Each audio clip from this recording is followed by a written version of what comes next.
আমার একটা প্রতিবন্ধী সন্তান আছে, তাকে দেখে প্রায় আমার কাছে মনে হয় এটা আমাদের কোনো গুনাহের কারণে হয়তো আল্লাহ তাআলা এমনটা দিয়েছেন। বিষয়টা কি আসলে এমন? প্রতিবন্ধী যদি কোনো সন্তান থাকে, আপনি তাকে অভিশাপ মনে করবেন না। আমাদের সমাজে অনেক বাচ্চা আছে যাদেরকে আমি প্রতিবন্ধী এই শব্দটা বলতে চাই না, এদেরকে আরবিতে বলা হয় আতফালুল মুআওয়াকিন। যেই সমস্ত বাচ্চারা, যাদেরকে স্পেশাল চাইল্ড, হয়তো সে চোখে দেখে না, অথবা শ্রবণ প্রতিবন্ধী, কানে শুনে না, অথবা বাক শ্রবণ প্রতিবন্ধী, দুইটাই হতে পারে।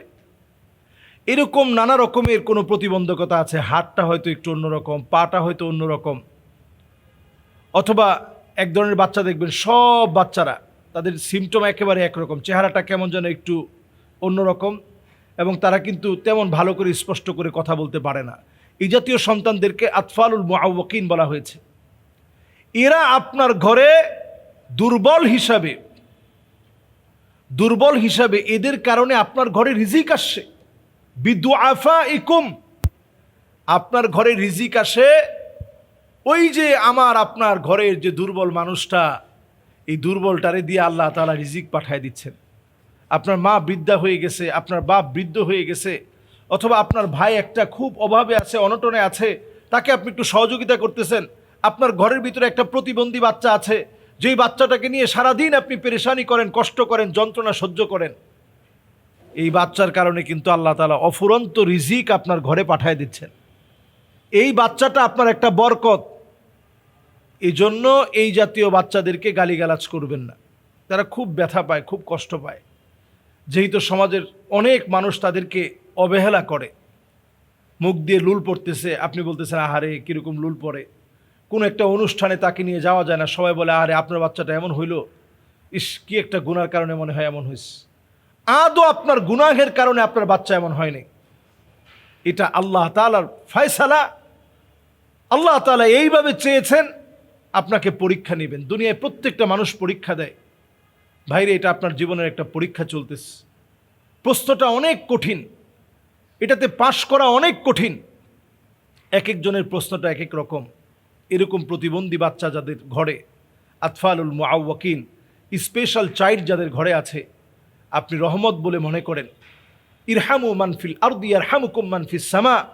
আশেপাশের প্রতিবেশী লোকেরা যদি তার উপরে একটু রহম খাই করে, একটু দয়া করে, একটু মায়া করে, একটু সুন্দর আচরণ করে, আল্লাহ তাআলা আপনার উপরে রহম করবেন, দয়া করবেন, মায়া করবেন। কাজেই এই ধরনের বাচ্চাদেরকে অভিশাপ বলে মনে না করা, তাদেরকে ভালোবেসে বুকে টেনে কাছে নিয়ে কথা বলা, পারলে ওই মাকে গিয়ে একটু সান্ত্বনা দেওয়া, ভাবি আপনি একটু ওকে আমাদের ঘরে দিয়ে যাবেন, আমাদের বাচ্চাদের সঙ্গে খেলবে।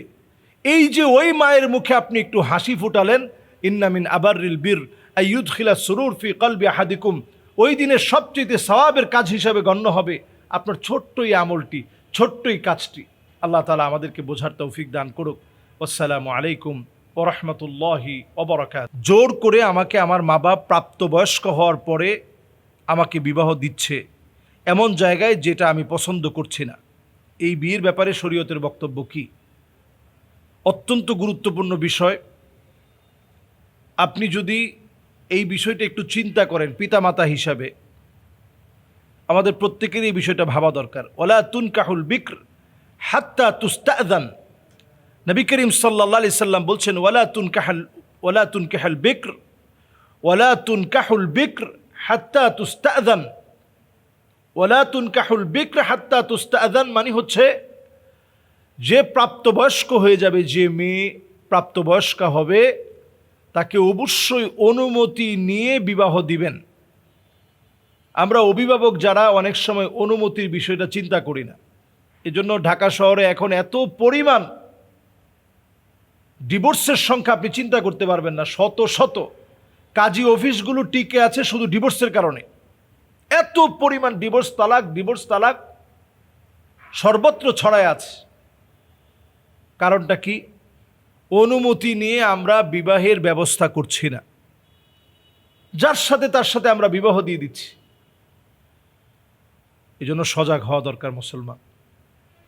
অনুমতি নিয়ে সন্তানের বিবাহ দিবেন। আবার সন্তানদের ক্ষেত্রেও বলবো, পিতা মাতা যেখানে পছন্দ করেছেন আপনি এটাকে কল্যাণ মনে করে নেন। কারণ নবী করিম সাল্লাল্লাহু আলাইহি সাল্লাম তিনবার বলেছেন, আইয়ুমা ইমরাআতিন নাকাহাত নাফসাহা বিগাইরি ইযনি ওয়ালিয়্যা ফানিকাহুহা বাতিলুন ওয়া বাতিলুন ওয়া বাতিল। তিনবার নবীজি বলছেন। এই বাতিল মানে কি? পিতা মাতার অনুমতি ছাড়া অভিভাবক ব্যতি রেখে যে বিবাহ হয় ওই বিবাহটা বরকত শূন্য, বরকত শূন্য, বরকত শূন্য। নবীজি তিনবার বললেন বরকত শূন্য। কেন বরকত শূন্য বললেন? আসলে এটার ভিতরে কোনো বরকত নাই প্রিয় ভাইয়েরা। এজন্য বিবাহ শাদীর ক্ষেত্রে যদি বরকত কামনা করেন, পিতা মাতাকেও বলবো সন্তানের পরামর্শ নেন, সন্তানদেরকেও বলবো পিতা মাতার সাথে পরামর্শ করেন। আবা যে কোনো জায়গায় গিয়ে আপনি আপনার ভালোবাসার এই মহামূল্যবান সম্পদ যেটা ভালোবাসা, যেটা আপনি আপনার বিবাহের পরে আপনি আপনার স্বামীকে ভালোবাসবেন, স্বামী তার স্ত্রীকে ভালোবাসবে, এই মহান সম্পদটাকে আপনি নষ্ট করে দিয়েন না। একজনের জন্য আপনাকে বিষ খাইতে হবে, গলায় দড়ি দেওয়া লাগবে, এরকম পাগলামির পথ বেছে নিতে হবে। এগুলা বাদ দিয়ে ওয়ালা তাকরাবুজ জিনা, জিনার দিকে না এগিয়ে বরং এই সমাজ পরিবর্তনে, সমাজ বিনির্মাণে আপনি যেন ভূমিকা রাখতে পারেন, এজন্য এগিয়ে আসা দরকার আমাদের প্রত্যেকের। আল্লাহ রাব্বুল আলামিন বিবাহের ক্ষেত্রে যেন বরকত হয়। আইসারুহা মাউনা, সহজে বিবাহ, পরামর্শ ভিত্তিক বিবাহ। সন্তান তার বাবার কাছে শেয়ার করবে, বাপ তার সন্তানের কাছে পরামর্শ নিবে, বলবে, শেয়ার করবে। দুজনের সঙ্গে ভালোবাসায় একেবারে সিক্ত হয়ে এই বিবাহের পরামর্শ বাপ মা সন্তানের সঙ্গে মিলে মিশে নিবে। এটা ইসলাম শিখিয়েছে। আল্লাহ আমাদেরকে বোঝার তৌফিক দান করুক। আসসালামু আলাইকুম ওয়া রাহমাতুল্লাহি ওয়া বারাকাতুহু। মোহতারাম, আমি জানতে চাচ্ছি, অল্প বয়সেই আমার চুলগুলো হঠাৎ সাদা হয়ে গিয়েছে। এই চুল সাদা হয়ে যাওয়ায় আমি কি এগুলোতে কালো কলব ব্যবহার করতে পারবো কিনা? অত্যন্ত গুরুত্বপূর্ণ প্রশ্ন এটি। আমরা আমাদের সমাজে দেখি যে বয়স হওয়ার আগেই, তেমন বয়স হয় নাই, হঠাৎ করে তার চুলগুলো সাদা হয়ে গিয়েছে। যদি বিষয়টা এমন হয় তাহলে প্রথমেই নবী করিম সাল্লাল্লাহু আলাইহি ওয়াসাল্লামের হাদিসটা সামনে আনতে চাই। গায়্যারু হাযা শাইব, গায়্যারু হাযা শাইবা। আমরা আমাদের এই সাদা চুলগুলা পরিবর্তন করতে পারি। নবীজি নিজেও বললেন যে তোমরা পরিবর্তন করো, সাদাকে অন্য কোনো কালার দিয়ে পরিপূর্ণ করো অথবা পরিবর্তন করো। ওয়াজতানিবুস সাওয়াদ, এক্ষেত্রে খেয়াল রাখতে হবে কালো করা থেকে নবীজি বারণ করেছেন। ইহুদিদের পছন্দনীয় কালার ছিল ধোঁকা দেওয়ার জন্য, তারা কালো করত।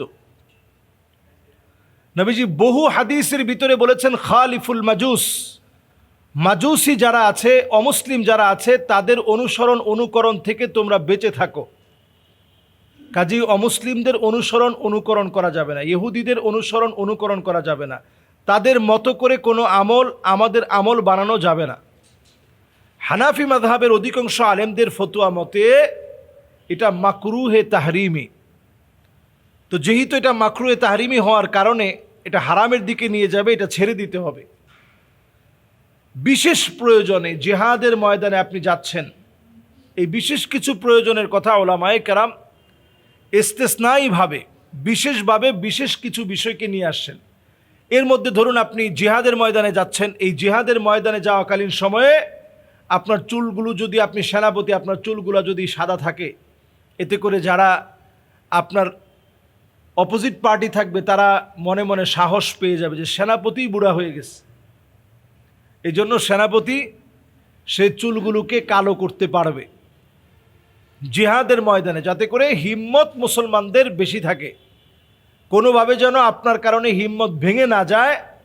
এই জন্য এই চুলগুলাকে কালো করা যেতে পারে। এমন বাচ্চা মানুষ যে বয়সে তার চুল পাকার কথা না, কিন্তু কোনো একটা হরমোনাল জনিত কারণে, হরমোনাল আনব্যালেন্স হওয়ার কারণে আপনার চুলটা হঠাৎ করে পেকে গিয়েছে, যদি বিষয়টা এমন হয় তবে ওই লোকটার চুল সাদা করা ঠিক আছে। যেমন 20 বছর বয়স, 25 বছর বয়স, হঠাৎ করে আপনার চুল পাকা শুরু হয়ে গেছে, এই বয়স তো চুল পাকার বয়স না। আরবিতে চুল পাকার একটা বয়সের কথা বলা হয়েছে, মুদ্দাতু শাইব, যখন চুল পেকে যাবে। এই বয়সটা উল্লেখ করা হয়েছে 50-এর পরে। এর আগেই হঠাৎ করে আপনার চুল সব পেকে যাচ্ছে, ওই অবস্থায় এই চুলগুলাকে আপনি কালো করতে পারবেন, মাকরুহে তাহরিমির পর্যায়ে এটা পড়বে না।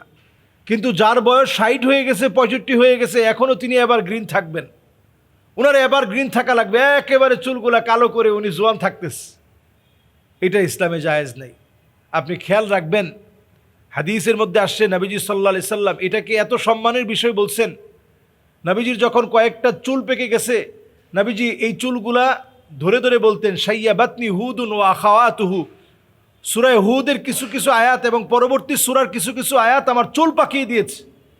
তো এই আয়াতে কারিমাগুলো নবীজিকে অনুপ্রাণিত করেছে, নবীজিকে আরও বেশি এই পেকে যাওয়া দাড়ি নবীজি ধরতেন এবং দেখতেন এবং বলতেন, আমার কয়েকটা দাড়ি পেকে গেছে। নবীজি বলছেন, মান শাবা শাইবাতান, যেই লোকটা ইসলামের জন্য দাড়ি পাকিয়ে ফেলেছে, চুল পাকিয়ে ফেলেছে, হাররামাহুল্লাহু আলাইহিন নার, তার জন্য জাহান্নামের আগুন আল্লাহ হারাম বানায় দিবে। সুবহানাল্লাহ বিহামদি। সুতরাং চুল যদি পাকে বয়সের সময়ে, আপনি এটাকে মনে করবেন জাহান্নামের আগুন থেকে মুক্তি পাওয়ার একটা উপায় আসে, এটাকে আমরা অভিশাপ বলে মনে না করি। আল্লাহ তাআলা আমাদেরকে বোঝার তৌফিক দান করুক, আমিন। আসসালামু আলাইকুম ওয়া রাহমাতুল্লাহি ওয়া বারাকাতুহু।